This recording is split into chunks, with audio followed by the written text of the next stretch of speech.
Halo semuanya, kami dari kelompok A6. Pada video ini akan menjelaskan implementasi VHDL pada modul 3, yaitu input dan output dasar. Perkenalkan anggota kelompok kami. Yang pertama Edwian Syazaki, yang kedua Ivan Wijanarko, yang ketiga Surya Negara, dan yang keempat saya sendiri, Yogi Wisesa. Foto kami masing-masing sudah terlampir di video. Video modul 9 ini membahas implementasi VHDL tentang materi modul 3, yaitu Basic Input dan Output. Input pada proyek kami berupa biner 4 bit dan juga karena ada multiplexer berarti ada selektor multiplexer. Outputnya akan berupa 7 segmen dan sebuah integer.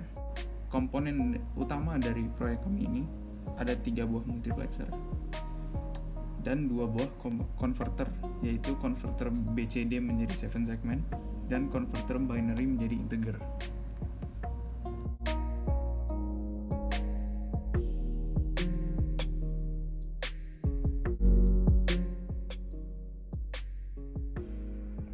Saya Surya Negara akan menjelaskan tentang skema atau diagram dari proyek kami. Yang proyek kami ini adalah modul 3 input dan output dasar. Nah, tujuan utama dari proyek kami ini adalah untuk mengubah input biner dari user menjadi output integer dan menampilkannya pada 7 segment display. Nah, ini adalah gambarnya. Dari gambar ini terlihat bahwa terdapat 7 input 1, 2, 3, 4, 5, 6, 7 dan 2 output utama dan terdapat 3 buah multiplexer 1, 2, 3, sebuah BCD to 7 segment serta binary to integer. Yang pertama ada 2 input masing-masing 4 bit yang masuk ke MUX1 yaitu A1 dan B1. Lalu ada 2 input yang masuk ke MUX2 yaitu A2 dan B2. Lalu output dari MUX1 yaitu X1 ditentukan oleh sel 1 dan output dari X2 ini ditentukan oleh sel 2. Nah, output dari X1 dan X2 ini menjadi input dari MUX ketiga ini yang kemudian ditentukan oleh sel 3. Nah, lalu X3 ini akan masuk ke BCD to 7 segment decoder. Input X3 yang berjumlah 4 bit akan diubah menjadi output 7 bit atau 7 segment. Dan output ini kemudian yang akan dihubungkan ke 7 segment display. Nah, nanti akan ditampilkan 7 segmennya. Tidak hanya itu, X3 juga akan masuk ke binary to integer, sehingga output user yang tadinya biner akan berubah menjadi integer.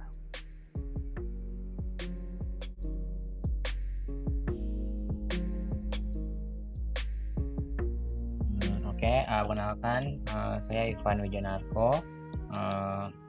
Sini akan menjelaskan mengenai codingan program dari kelompok A6.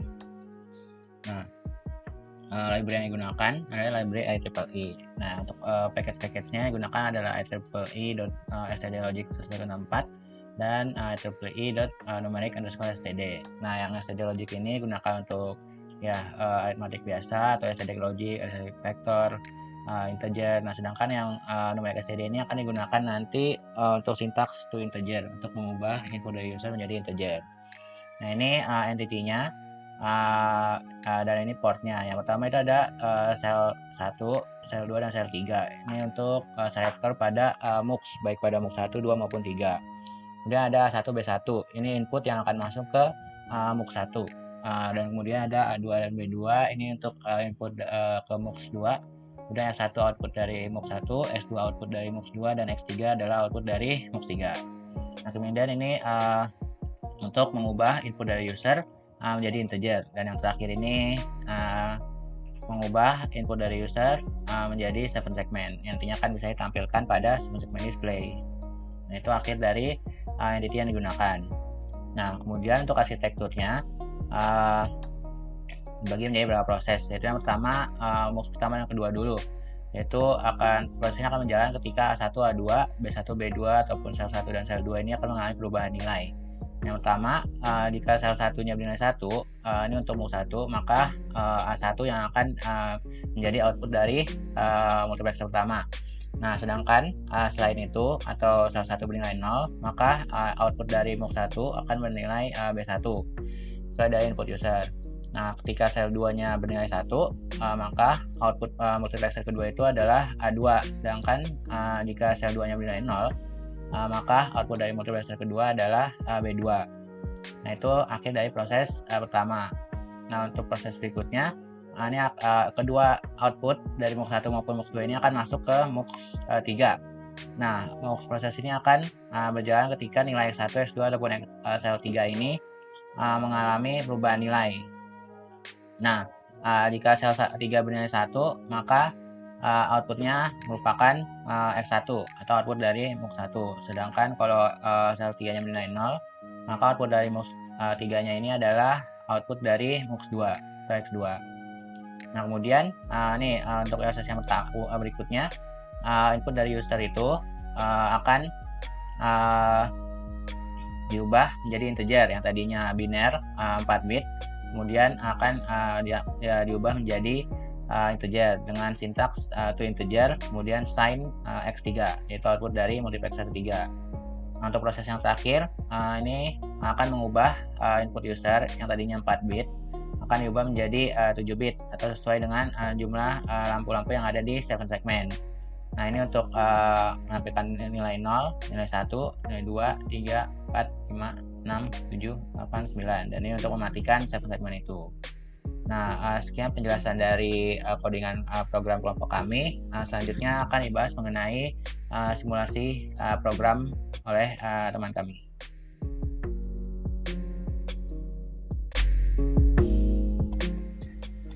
Ya, di sini saya akan menjelaskan simulasi dari program yang sebelumnya telah dijelaskan, di mana pada objek dan proses ini akan diimplementasikan kepada atau ke dalam bentuk wave. Di mana di sini ada A1, B1 dan selektor 1 ini merupakan komponen yang digunakan pada multiplexer 1. Dan X1 merupakan output dari multiplexer itu. Sedangkan berikutnya ada A2, B2 dan selektor 2 dengan X2-nya merupakan komponen dari multiplexer yang kedua. Sedangkan pada selektor 3 dan X3 merupakan komponen dari multiplexer ketiga yang menerima input dari X1 dan X2 yang merupakan outputnya dari multiplexer pertama dan multiplexer kedua. Di sini ada output akhirnya yaitu Z, dan semua segmen Z merupakan output yang dalam bentuk integer. Sedangkan segmen merupakan output yang didapatkan dari multiplexer sebelum-sebelumnya dan diterapkan pada 7 segmen di mana terdapat 8 buah LED. Kita langsung saja kita coba wave ya.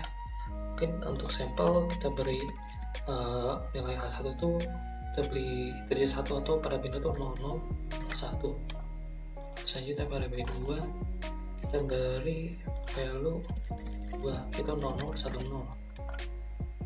Untuk selanjutnya di multiplexer kedua kita beri value yang berbeda dari sebelumnya. Itu mungkin kita bisa beri value 00, 10, dimana 001 aja untuk sehingga bisa dibedakan dengan output sebelumnya. Selanjutnya kita beri lagi, kita beri value 4.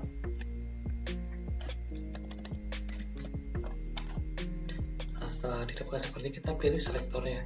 Dan kedua input ini itu mana yang ingin dipilih. Dari program kita buat, jika kita mau beri value 1, maka data pertama yang akan diambil. Atau kurang lebihnya pada multiplexer pertama itu data 1 yang akan diambil. Jadi kita pilih value 1. Untuk selektor 2, kita pilih value 0, itu merupakan data kedua dari multiplexer itu. Jika pada selektor yang merupakan multiplexer yang memiliki input dari multiplexer sebelumnya, kita pilih output yang dikeluarkan oleh multiplexer pertama. Jadi kita beri value 1 atau data pertama yang diterima oleh multiplexer ini.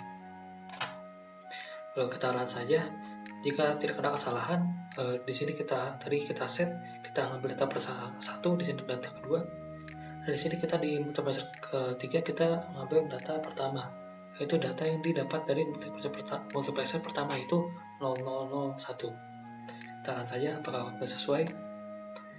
Ya, outputnya sesuai. Di sini kita dapatkan X3 yang merupakan output akhirnya itu 1, kemudian Z yang merupakan bentuk integernya 1, dan sama segmennya dalam bentuk LED yang ada di sama segmen itu A, B, C, D, F, G. Mungkin dalam simulasi ini juga kita bisa ganti nilai value dari input ini yang telah dijadikan output. Misalnya kita beri value 5, seharusnya karena tidak ada perubahan lain, maka output akhirnya tuh akan bernilai 5. Ya, disesuai, bisa lihat dari integer dan binary. Mungkin kita menggunakan switching ke lain, mungkin di X3 kita ubah, kita akan mengambil data dari multiplexer kedua, kita beri value 0, maka output yang dikeluarkan harusnya bernilai 0100 atau 4. Ya, ini sesuai juga. Kurang lebih seperti ini penggunaannya. Kita tinggal ubah isi dari multiplexer dan kita pilih switching di selektornya saja. Sekian dari kelompok kami. Apabila Anda memiliki masukan, silakan tinggalkan di kolom komentar. Like, komen, dan share video ini ke teman-teman Anda karena itu akan sangat membantu kami. Terima kasih telah menonton.